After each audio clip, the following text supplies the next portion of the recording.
Adea Akye Facebook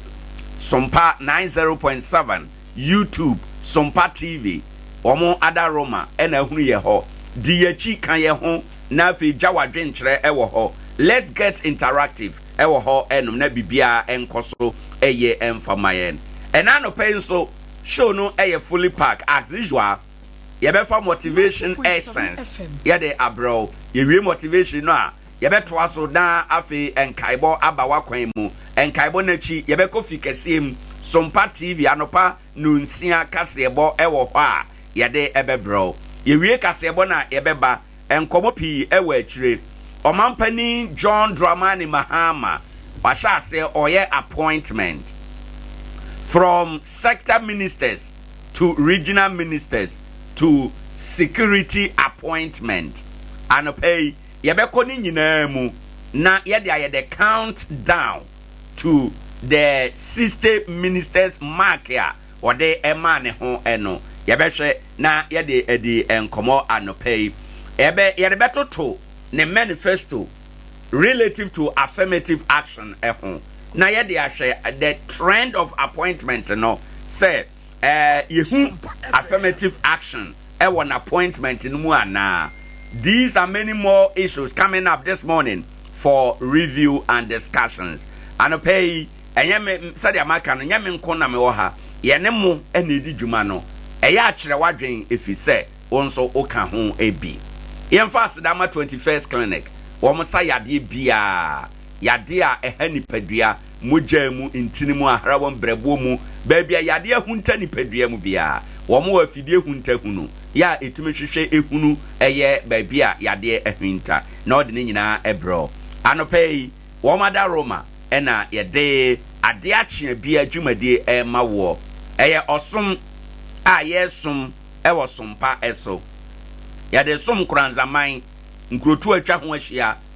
bono apuye ena afi oman Ghana nyina de ayeye ede asom oman no eni sima aduanan miensa ko aduanan nan so ena abo anopei apa nonum eho za wonya nsore ya oye akachi keka ho na sore se be ya ubetumi akọ adwuma sore ntem trentene wapom nkoda nketo no siesie wo mo ubekọ afu ubekọ adwuma ubetu kwan wetumi aye saa nema ni nyina ntem ansa na wetumi akọ Adea Akye a aha na Nkoranza man nyina etie enti anope nso ubeka ye ho na woni ye na etie ye da Awurade ase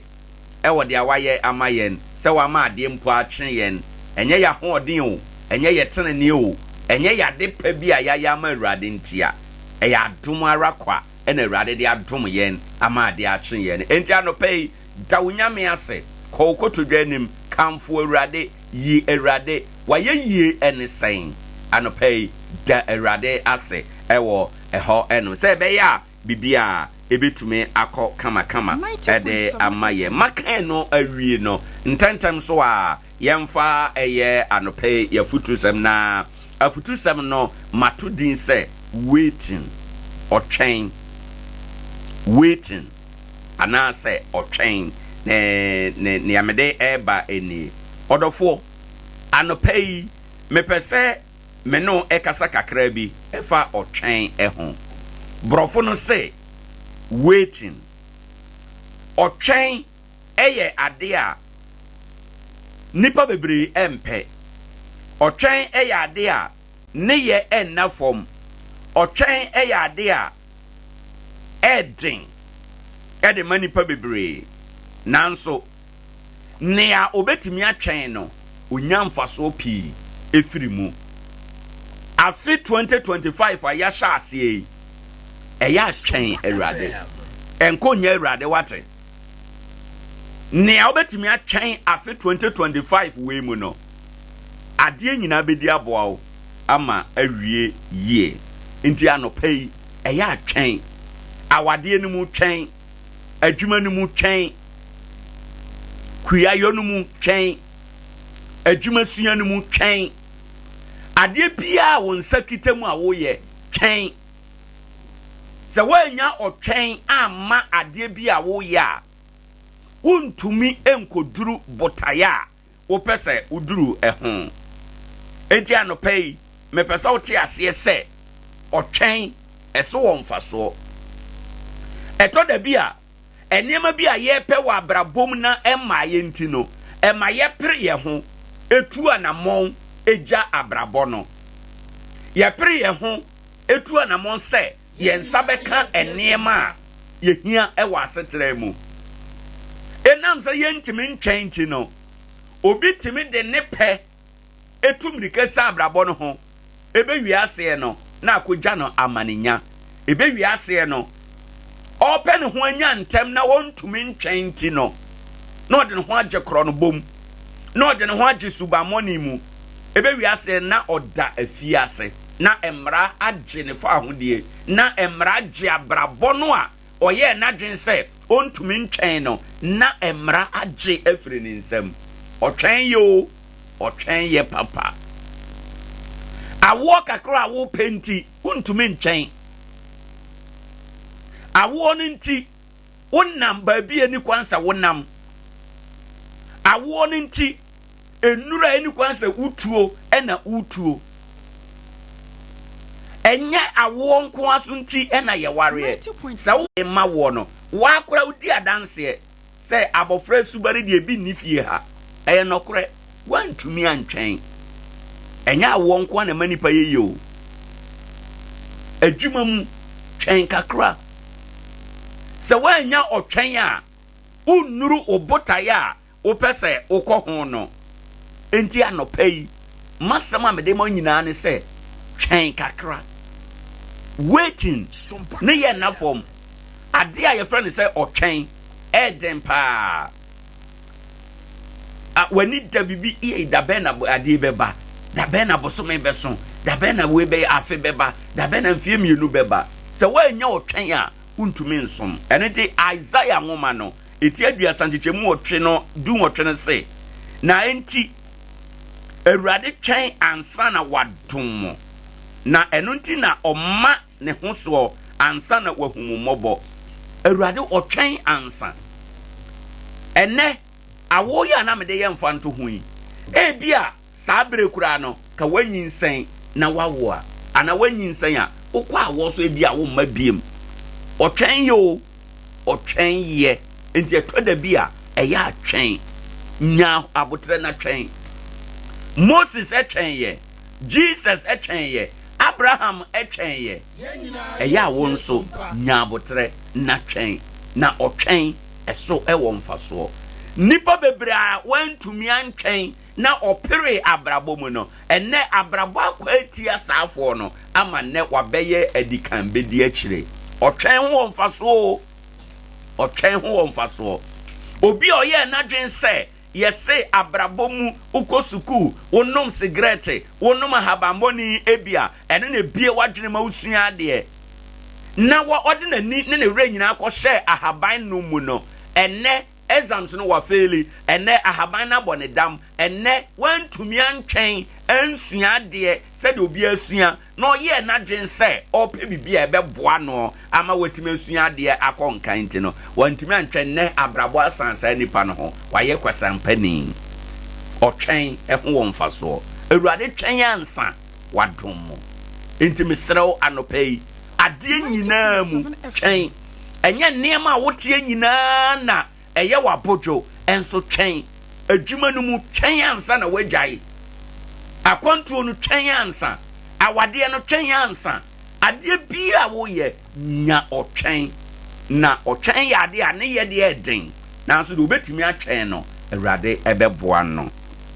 maka ne sa mawie no anɔpɛ me ma wakyɛ na mama wakɔ aba na maka akyerɛ wo sɛ ade akye bi adwumadie so ne aha ɛyɛ sompa anɔpɛ yi braso sɛ yɛde nkaibɔsɛm a ɛwɔ edwa ɛso yɛde ne nyinaa ɛma wɔ nkaibɔ n'akyi yɛbɛsɛn aba bio na yaba abɛtoa so ɛde afiri ha yɛma mo nyinaa akye ɛma obi bia akɔ aba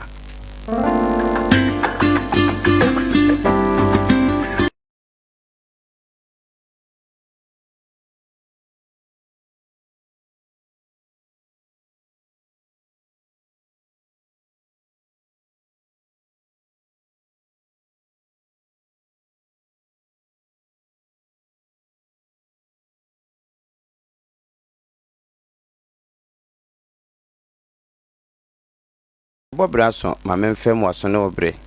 base e onua te se mframa nam amfa ho no efa odihye bi ho ajapia apamdada enemedin ofremsa meje osododo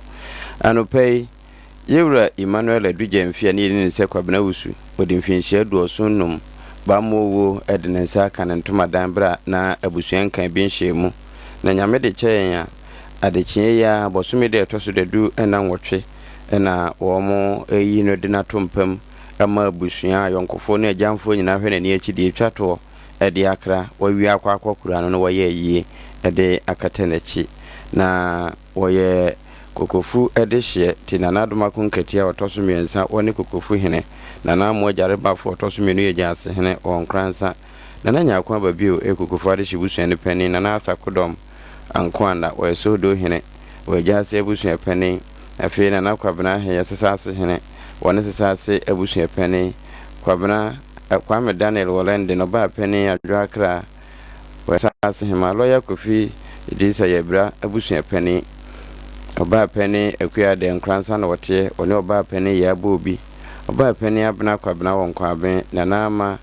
pani wo Ibrahima oba pani afia tewia ene enuanom ma ne mema te se kwasie nsu friend sojaman wone ne enuanom abna kunadu kumase ama kunadu wote Nkoranza wone kofi ankomako ene enuanom afia de chiwa wone ne mma afia toane abusua ka Nkoranza dora wo kumase abna de chiwa obusua wone ne mma ofasefo no bi ya amage wo sunwane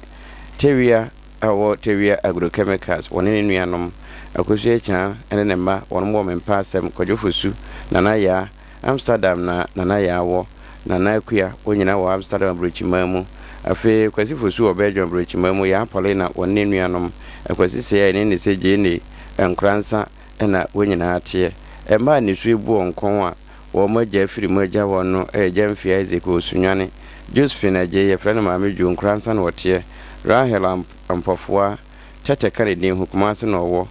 owusu Fabia Pedita rooftop na yede enemu no ye Nkoranza no wo Adugye mfi Patrick ye frana na kwa me wo nkran sa no owusu bo ahema Mavis ma me ne yede frɛ no otetachiman echen sika Benis pinihi ajakrum na wo akwasi Kenneth ye frɛ no kwasi mama wo Nkoranza ma ka ba fotete nyameche nkran na kira kwan ewo wone Emmanuel Kote wo Nkoranza wo se wusu Prosper Brekum na kira kwan wo wone Mary fo wa nyameche wo nkran abaye Jamfi Solomon pinihi wo emanananom bi Jeffrey Morrison Joe Alexis Sapon Jacob Acheampong enmonyam adom chedua de Jola Koku Doho wone God Voice Sapon Steven Bosheba wone munyina ye manananoma yera kofie ntwi sunwan no wote one di ade wone abusuan nyina se yera Emmanuel Adugye mfia ne se kwabena wusu ba mowo ednensa nwununwunu aka no wodi mfinhye duosonnum ade kyememene ya wo Old Council no nan na wodampam anopa emmo no ndudie ne ye kwakokora no firi ho ede babia dumienu kosi no nsia ye yiyo ye ede akatenachi memene da no eno achi abusuan besa atenasia ye da kwasiada ewo panin ko odwo fie ho a mekere anti hagianom won mo fie ho enti ana wahye no nso sa enkaboi yewra henkan yene ne se Dr. Korea na nsa na hyase ema abusuan nyina nhyeden na womoma wonmo yawo enko eno eye memene de wo na abusuan ye ka ne sei no bosumi de toso de du nenso fiada no nsia no pa enko ise no nan modie adaje ne posokra ewo ofuman babia ye no ne nyina yese nana Akye amoa kane Nkoranza Ibrahima batampa ena wotweda no edi ene wo fumante adehye ne nyina enhye no nso sa eba ne sa yemfa ni kan nante na mom menko fefa ba ko na ebese wo nipadua na ebe wi abo wo nso no po ma wontimi nedi no ane so obefa de tabia hebafo ene Crusade Global won mo ye and the friend Jaga Forbites ure baby and wabusa bi na ade nchen enti menwura mu kese anopai trona kan pefe se ewo ye manipadua no saa na wede no nso wode ewo eka no a epurekure ewo ho nyina yira ema wede se de ete a oba de ball no esan ba bio enenti ewo ehia manipa no na kwenvi wo na metumi adi ho adanse ama wo esan se nde ye nwo wakan na eyo wo mo nso de enua yehie mu ahoden no emu nhire na emu ahoden enne de yo enye ejana bia so ene dwonsobo mu de ne bia ente hye na nso kwenvi wei abrochire nyina ekọ na ya yensi fom nso wo won nto anketo ne akasiem won ma yi nure hia wo de ye aduane titiri won ma ye pastries nom ene wo mo nso a eye nsa no wo de ewo ye mu atom de no monfre 0244 361 008 na ewo papa menim no kwenvi ne de no ebia wonye design ho adwuma na customization so ewo de no wonim na eba entire pieto nom ene ne de na one collection Nkoranza ya run about no so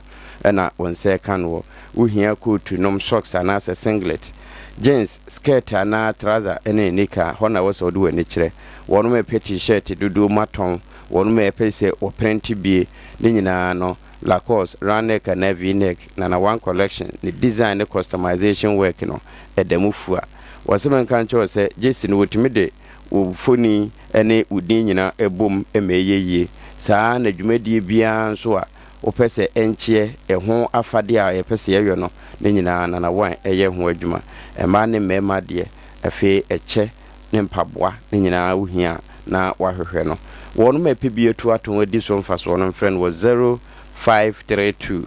663 264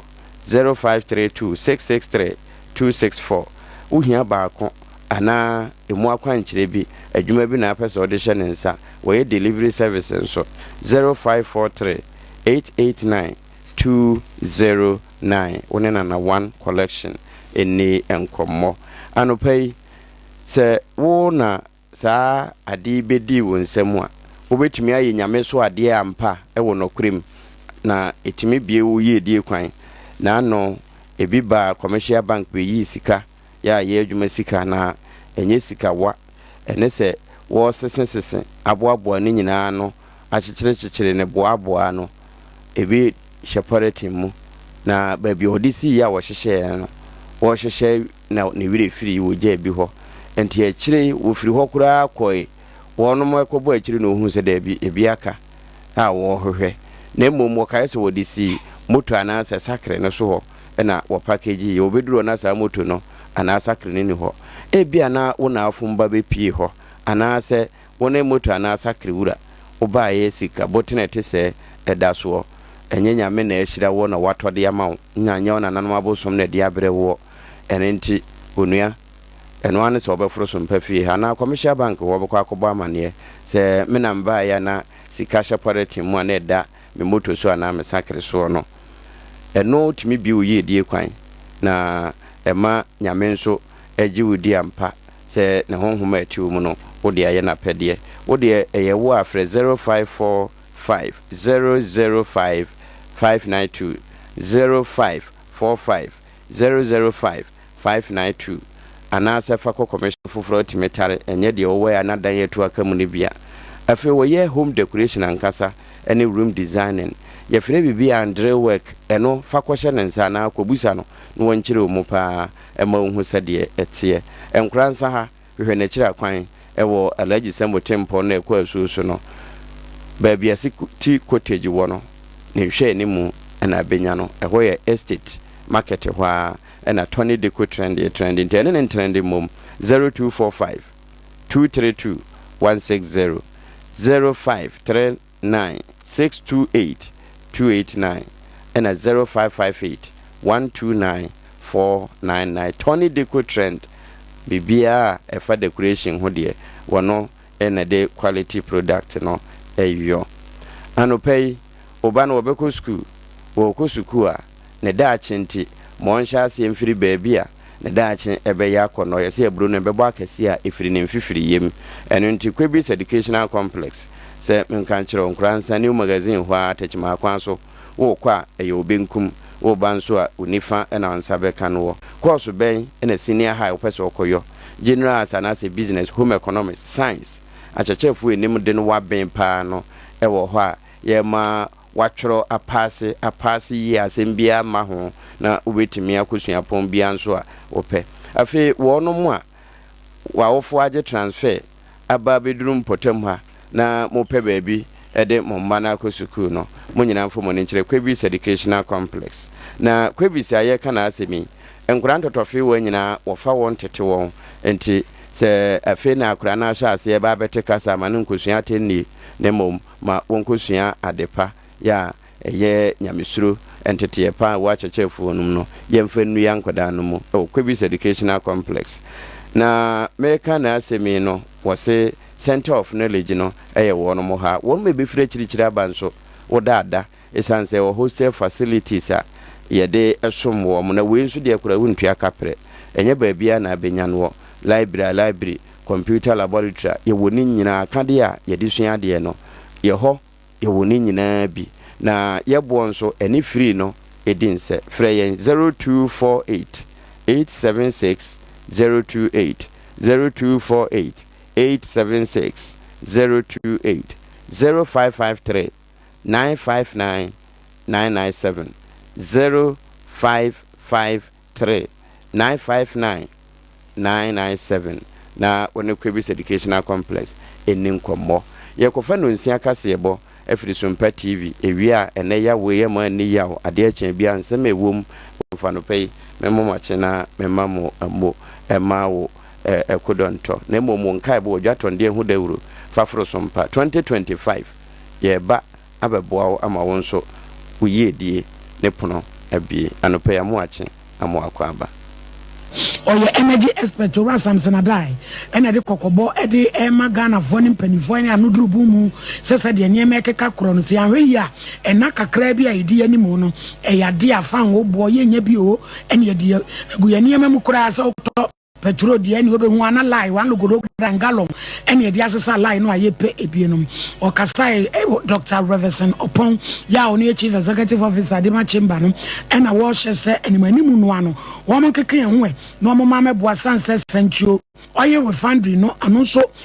niema ehunahuna ne pa sa enya nwanwa so mbetoto wo mo niema ne wo mu kuku ne wo mo nkakam timpani se sabia so di jawa ne de aso nto osre yewura ene na pamfo so mo nkeke mo ne nye saade a ena kakra di animu no how beba asamba mo kanu said any so bia o share asamba mo kan say because of say good for oil aban na twa mo de ba na ye free hodom na afi so a Chinese refinery central refinery wo ha so na nse no omuntime refinery no no chere say be natural to the fuel na omo kasa na say asamba enyu na so say ebetimi ade short of fuel aba because BBC no omo krafa anwo de ba no omo ye ankrankra omo no omo kuto musika omo de kra efa anwo de ba for oil no na account for only about 40% and 20% of your importation de ba and no kwa no do time bi no that's why na etimi ba ti sa BBC school na ekra de ba etimi so yeri nyina anti there's no correlation say good for oil ni hono ma yetimi import oil farm ba enti Adea mini detia omo yesa na se nyina so omo de kasa na asema mo ka no and the reality no yes and asema mo ka unze nyina so de ma yesa entina ebema so de jaba no sai nyina so no enta so enya aka emu yedu se sai nyina so betimi fa mu apatu ya de se Adea nyina so mu yedu na o ka dia bi fine but o ka say because of say good for oil no epiki na ade bi epiki na platform eti eno no expect say fango special things no enya bia tangible say ebeti yiti dey fine so onu kuta ni sika okaka fango dia and titi na say good for oil say dey beta no botumi bia no dey use 360,000 metric tons omamu good for oil no my only 40,000 metric tons It will have the rest of the 310,000 pounds, no, a untransferred BDs in the debate. It's almost larger than, way larger than. Yeah, to ask your bonnet, so Ghana Chamber of Oil, bulk oil distributors in Sababonte, so say, same way, no. Obi en twana ko mantoni em na fa obi en wa ho bekwatwe amadra afọ akwakọsa la yankore si ekope bi nso ato Dr. Patrick Ofori ene de asem e de ato adehye nyina da enso anim wo se wo ye de obetumi bi ada se wo mo beye akoya nimu na se de enema ekeka kro no obi a meka na sabre de yenya bi nto ne yenya bi nto wo se wo kotem port wo yesu hano a ene 100,000 metric tons ye fa ngo ni nyina esum ho a wo mo hwe kwan so mbede beba ama Ghana de bi atom Dr. Riverson Opon we chief executive officer Edi Matemba ono so aka kire aban on sorry waka enyina ne naso ntoto ne ma se de be na wo ha obia enso entumi emma Edom kitu a wo mra chebe dwafie na wo mo kasai se Dr. Kesela to forsen ya yi no se toto na no wie no wode ni twoma ma efoto sanso afo no ni nsem bi a wo keka no nya de sisi su kura aso kan we ya no waka we Dr. Gideon Boako na de asem ya to Ghana de hye enso anyina anim se obi a wo no na wo ye ranking member Edema Finance Ministry na se ne nyame aye wadom ne ato abade ama wo na wo ba be ye osoafo na ye toto ano a asem bi a bebusa ne bia no peso ye no ho se won tewe di kan ya wo busa ne se ebra na wo mo bo ano de to Ghana de hye nyina anim so pesa wo kota sharia ene afie di kan no wuntu awe sa asem no wo busa ne veteranse no eye papa atofo sense wo nyame ye minister ene nti wo yi ano so a enye yi ene wo se ene ye kwaba sa de ano aye medofo adada me pa ene ma Ghana for no sense eno ene nsema wodo a mo kan ya enam so ema Ghana for nso ato aba edi amamu. The Honorable Dr. Kesela Atoba Force, who appeared as the finance minister designate, was evasive, inconsistent, and lacked clarity of thought. Having served as a deputy minister of finance and a ranking member of the finance committee, one would have expected his answers to be forthright and to exude concrete solutions.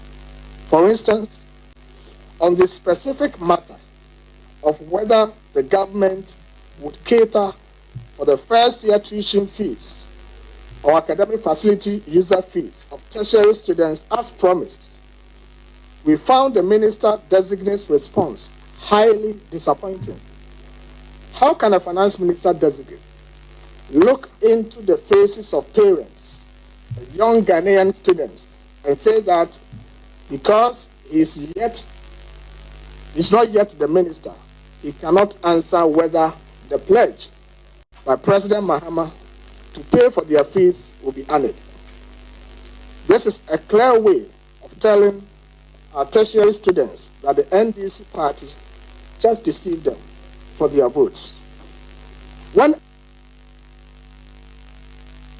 Gideon Boako ena yetine nkano na asemu ya ena Dr. Gideon Boako san kire mu se omu se busa Dr. Kesela to force se ebra na mo bonto an mo ka se ankra suku eye private schools no a wo mo adru SHS no free senior high policy no mo de wo mo beka ho na no so hi ano sen eno so Dr. to force so busa papa Gideon Boako no so busa vetin fo ne sa nyanyam bia private school fo no wo mo kiro wase ana eno se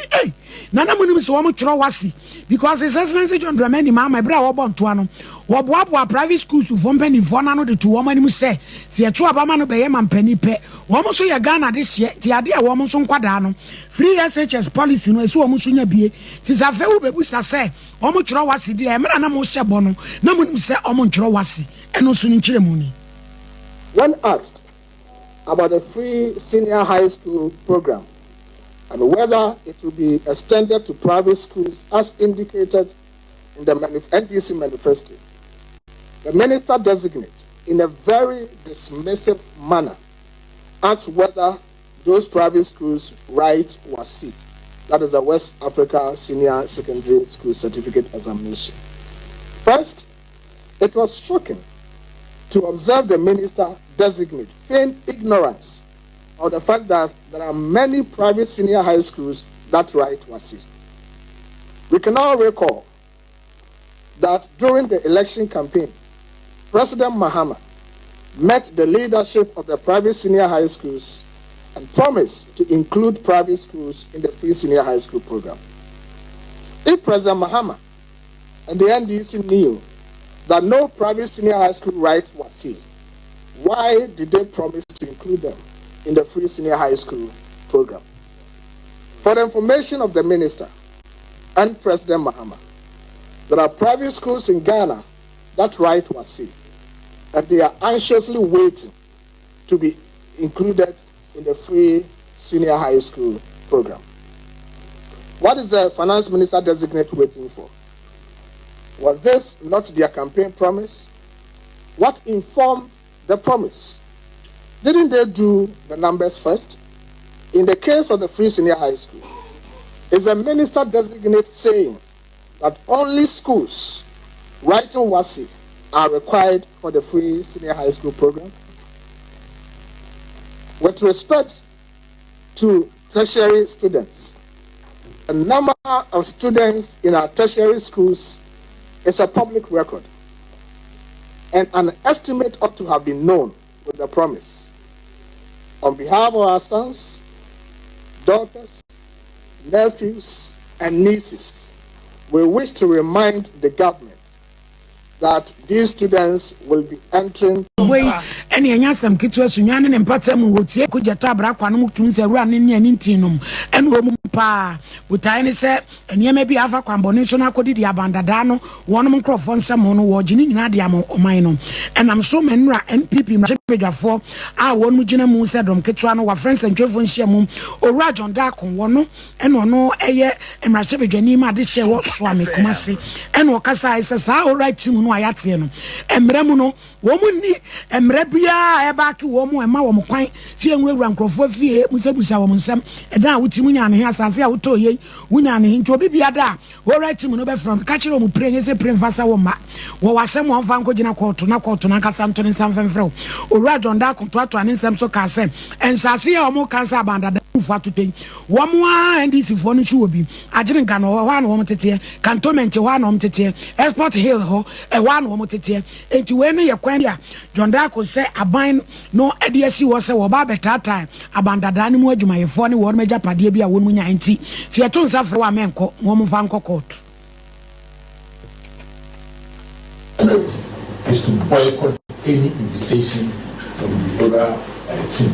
We are not going to be part of it because we believe that there are constitutionally established bodies that can investigate any so-called misdeeds of the government. What are they doing? What they are doing is to go about disturbing people, entering homes, taking vehicles, seizing vehicles, and more or less taking over lands from people who have genuinely purchased land. What the former government officials have done is to acquire properties that legally they were acquired. No illegality has taken place. In any case, the NDC, their members have also acquired land in this country. The executives, Kujato Abla and Co. They live in the cantonment. They live in the airport. They live in their childhoods. Lands which were government lands, which they bought many years ago. 90.7. The people of Ghana should not tolerate this order, which is out there to only persecute the former government officials. Thank you very much. Ora John Dakon yamrashebejani ma disia e wo swame kumase enura fe kwa nwumire mu wakakra bi ne na moframem se ye nua ba ma Kofi Adoma nwanwani a o yensamtwironi ene nani ba ko aturu ne nkrofo se Adea ne Adea akotuna ni konkro yase yentumi nkyire mu papa efie poku anom de abetoto am Facebook wall Adea na abubo be ye di bro nyanwie yo nsantwirafo ade obi na akoboro na tunani ana Kofi Adoma da bi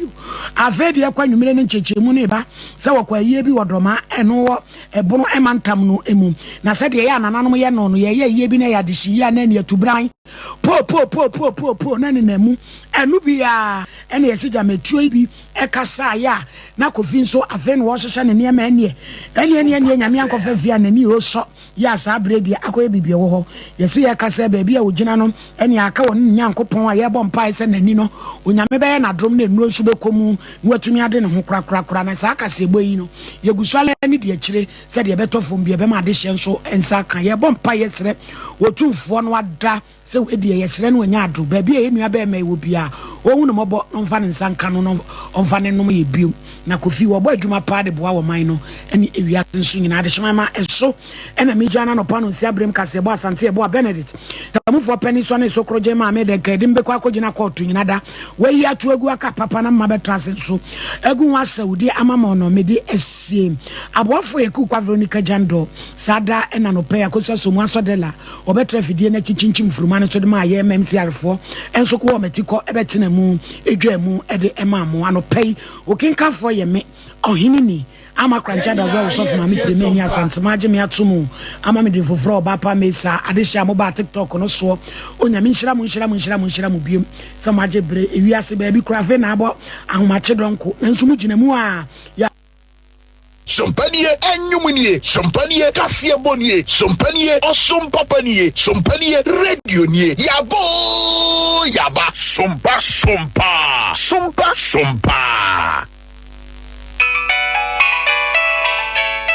Hello, Kofi. Mabedon Nkoranza. Na maye wa kashe wa me hunyina sa. Onu ya mani abre. Miniska. Se me imagine senka bedru na nka Fidelity Bank. Na makoyi ka